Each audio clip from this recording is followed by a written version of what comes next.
చూసారా నాటు గులాబీ రెండు ఒక్కసారి ఎట్లా కాసినాయో ఎంత బాగున్నాయి చూడండి.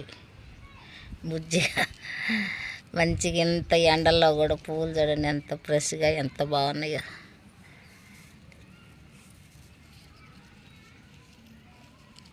అంతేనండి, మనం ఇచ్చే ఫెర్టిలైజరు శ్రద్ధగా కొంచెం నీళ్ళు ఇచ్చుకుంటే అవే అంత ఎక్కువ కాకపోయినా ఈ ఎండల్లో ఏదో కాస్తాయి, అసలు లేకుండా ఉండకుండా కాస్తాయి.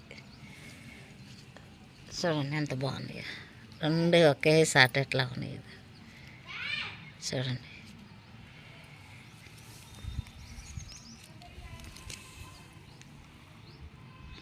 మొక్కలు కొన్ని అయితే నేను తెంపనండి, అయ్యే రాలిపోతాయి. చూడండి ఎట్లా ఉన్నాయి.